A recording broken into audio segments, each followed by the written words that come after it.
Hello, everybody. Welcome to another great episode of Distilled, Brewed, and Reviewed.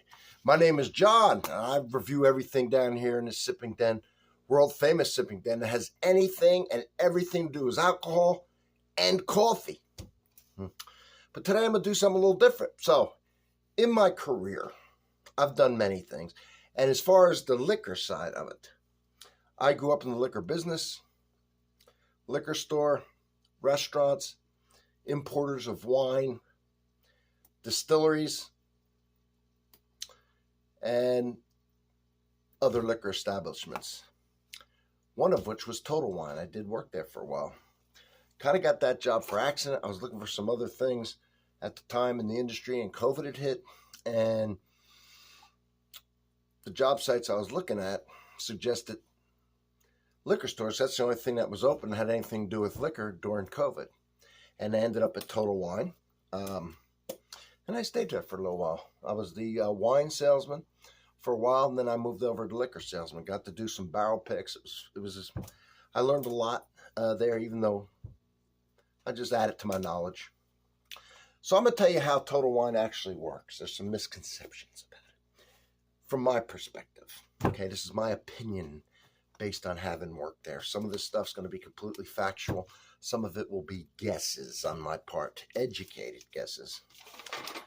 First off, Total Wine does not make their own wine or make their own liquor, right? It's not Total Wine's brand. Total Wine doesn't have a brand. What Total Wine does do is if you see anything with a yellow tag, it's a little paper tag, it's yellow, the top of it's yellow, and it says spirits and or wine direct. That is something that they make a giant profit on, okay? Or they make the most profit on. So what they do is a place will make, say, 10,000 cases of something. And Total Wine sometimes, if it's illegal to make something just for Total Wine, will buy the whole, they'll make it for everybody, but Total Wine will buy it all. And they'll get it at a price to where they can sell it at a good price and still make a lot of money on it. So the salespeople push that product because the company's making a lot of money on those yellow tags, those spirit and wine direct items. The problem that Total Wine gets into is this, and I never, ever did this, but some do, and this is where they screw up. The company policy is not to do this, what I'm going to say. I know managers know about it, and they know about it. If there's a complaint, they will throw you under the bus over it, but as long as nobody says anything, they kind of let it slide, although it's not official policy to do a lot of this stuff. They judge the managers and the salesmen and everybody else on the percentage of yellow tag, I'm going to call them yellow tags, that they sell, okay? They like wine to be 60% or more as of this video, and spirits to be 20% or more of their total sales. So the bonuses, almost everything is based on that yellow tag. Now, if you look at a Total Wine, the aisles, the middle aisles, will all be yellow tag items. End caps will be yellow tag items. If they do a class, a wine or a spirits class, they will be doing yellow tag items. If they're doing the pouring of spirits and or wine at the wine tasting table, they will all be yellow tags. Some of the yellow tag wines, and I dare say a lot of them, are very good quality. They're very good. They do a fine job sourcing those for the most part. The spirits is where they have a little bit. They originally focused on Total Wine and more, so they didn't put as much emphasis on the spirits. It's now flipped to where it's a spirits first company, by the way. They do more in spirits than they do in wine now. Wine's dropping and spirits is rising. They didn't put as much effort into the spirits, and their spirits have been lacking and very poor quality. Not all of them, okay? They do have some good stuff. And when I worked there, I always told the truth about their spirits and the wines when I worked the wine. And I almost always let people taste them first so they could judge themselves. I never lied about a story. I never lied about who made it. I just told it and let them taste it. The ones that I was behind, because there are some that I was behind, because there are some that are good.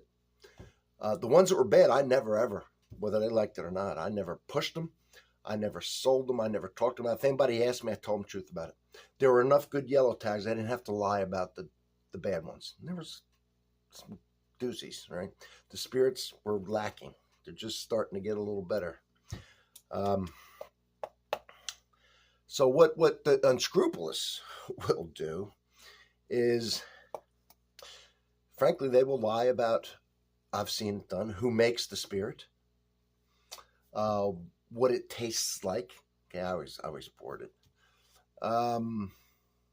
What it's equivalent to, like if somebody wanted, say, a Buffalo Trace product, it was, oh, this is the same thing. It'll be nothing like a Buffalo Trace product. I've seen them tell people we were out of national brands, which is anything not a yellow tag, right? The national brands that we all know. They would lie and say we don't have it. So if it was popular, so that they could try and then say, but if you like that, why don't you try this, and push a yellow brand to keep those percentages high, because that's how they're judged. I've seen them stand in front of it and block it while they're talking. That's unscrupulous, man. When you say you're out of stuff and you're not. Somebody asks for a national brand, you put it on sale, and they say they're out of it to try and talk you into buying their yellow tag, which they say is the equivalent. Now, they'll do a lot of stuff that's very similar to in name to the brand name. Like if the brand name is,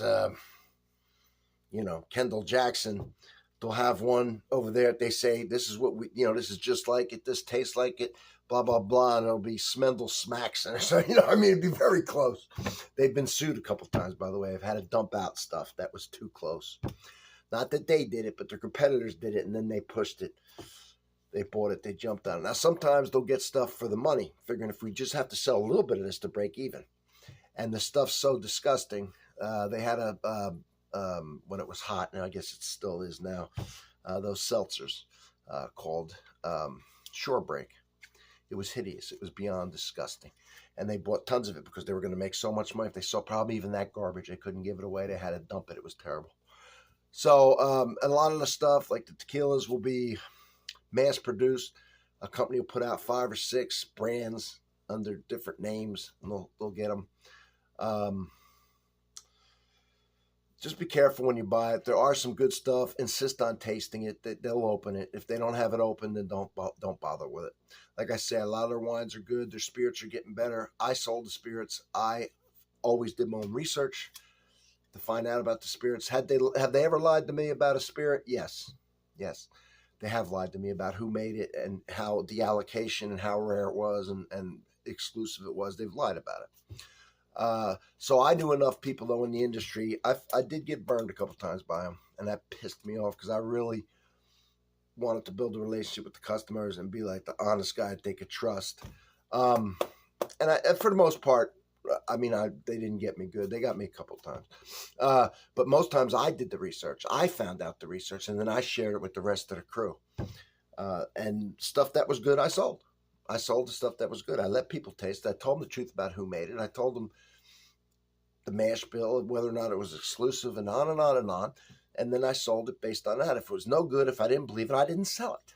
I don't own the place. I don't really care. I'm retired anyway. I didn't have to lie and do all that crap for them. So that really is it. It's even if a lot of times they have a percentage. So if they hit wine, a percent of the wine in the yellow tag, then they will start pulling names out every hour and give away a free bottle as a reward for that. I wrote down, I'll make sure I hit all my notes. Some good things they do. They do have some classes. Now, yes, that'll be all yellow tags, but still. Now, depending on the place, sometimes it's always employees, and sometimes they don't really know much about them. If you know nothing, they'll sound like they know some stuff. Some of them do. I taught some of the classes. I made sure I was prepared. I've reviewed over 2,000 things, so I do the research. Sometimes they do, sometimes they don't. Still, for the money, you get a lot for those classes. I'll give them that. They have the wine bars open on the weekends. You can taste stuff for free there. Their brands, that's fine, but you're getting to taste it for free. And if you like it, buy it. The wines are actually pretty good. When they put allocated stuff out, it is pretty much at MSRP. They don't mark it up, past what is a normal markup. They have a lottery system. You can go online and join it and get drawn for bottles. These are some of the good things that they do. They do put the national brands cheap a lot of times, not always, but some of the really popular ones like Kendall Jackson wine to get you in there and then try and get you to buy something else, to get you in the store and try and flip you. But so what? If you're steadfast and you don't fall for it, then you get the good deal on the thing. Whenever they have like flash sales, 10% off 2 or more spirits, 10% off 6 bottles of wine, or sometimes we'll go 15% off 6 bottles of wine, or 15% off 8 bottles. It's only going to be for a yellow tag. It's only going to be for a Spirits Direct. National brands never include it in sales ever. They have a lot of items. At Total Wine. I found some good things at Total Wine. Even though I don't work there, it's still part of my routine for this channel to go check at Total Wine and see what they have, along with other places, because there's other places that have things cheaper sometimes and have things that Total Wine don't have. But Total Wine's on my list to check for things. Let me see. I'm just looking. If you see anything with a blue tag, sometimes the shelf tag's just that little tag that goes on the shelf. Then they have the bigger little tag, yellow top to it. Then they have another one with a blue top. It's instead of Wine and Spirits Direct, it's Premium Selection. What that means is a lot of their barrel picks, even from main national brands, even from Old Forester or any Buffalo Trace, will be blue, because that is a higher percentage than the national brand. It's not with the yellow, but they're still happy to sell it. It doesn't take away from their percentages of the yellow like the white does, right? It's the white versus yellow. The blue's neutral, and it still adds revenue. So it's a good thing. They want the yellow first, but the blue's good second. And they like it when somebody buys like a blue, again, I'll say Old Forester or Buffalo Trace product, and takes away from other than that. People only have so much money. So as far as working there, I liked it because I got a lot of stuff from the channel, right? When it came in, I was there to see it. I got it. They give you some free stuff. It's all their brands, but so what? Like I say, I enjoyed a lot of their wines. I review a lot of their wines. A lot of their wines are very good. So you do get that if you're into the sales part of it. These are positives. Let me see. If you're lucky, and I got lucky, they'll send you on barrel picks and let you do barrel picks. It's usually reserved. If you're really good at selling and really know your stuff, then they'll let you do that. At least where I was. I don't know what the rules are everywhere. So you don't get bonuses unless you're a manager above. I never got a bonus ever. I just made bonuses for everybody else. But that's one reason that's why I would never lie about anything. I'm not going to my reputation for someone else's bonus. I don't give a damn, and I didn't have to have the job anyway. I was working to keep from being bored and for my channel, so but I made them enough to where they left me alone. So that's it. I don't think I left anything out. If you have any questions, you can certainly in the comments ask me. It's a great business model. They've done a great job. It's owned by the Throne brothers. You can Google it. One of them is a congressman. It's probably why churches and gyms were closed during COVID, but liquor stores were open, if you didn't know that. And that's all I can think of off the top of my head. I had fun working there. It's still retail. There's a lot of things you have to do there that you wouldn't do. They're very busy. So even as a salesman, a lot of times you got to go up ladders and get cases and do a lot of stocking and a lot of heavy lift and a lot of extra work than just working a sale. If the registers are down, you expect to go up and hit the register. There's a lot to it, as opposed to a smaller store. And a lot of times they will give even people working there a hard time getting allocated. Now, they didn't with me for 2 reasons. One, I sold the hell out of things and I was making the money. And 2, I would leave there in 2 seconds flat, and they knew it, and I let them know it, So if you're good and you don't need to be somewhere, you'll get treated one way, right?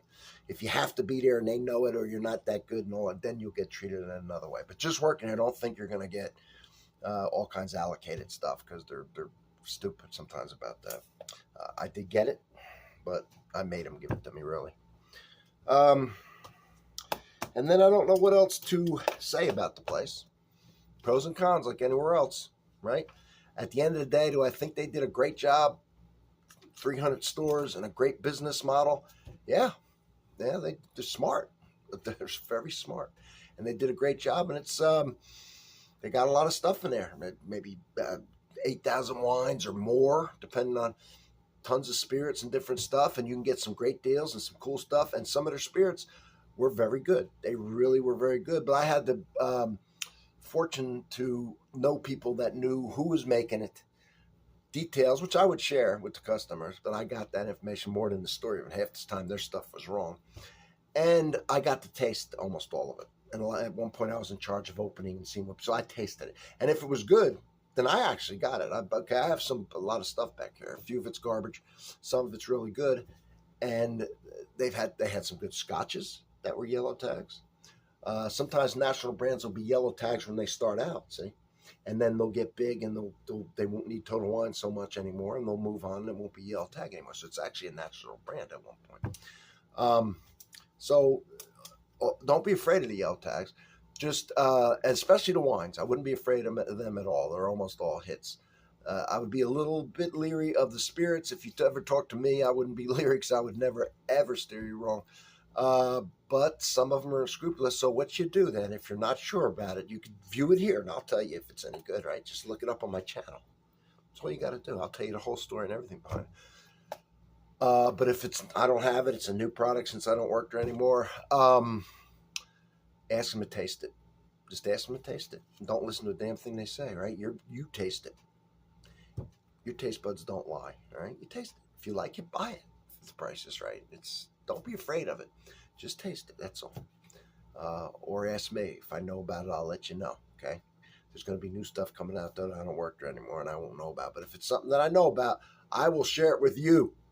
Thank you for being here, everybody. Don't forget to sub. How the hell am I going to be the greatest channel of all times if you don't sub? Answer that one. All right. I'll see you on the next one, everybody.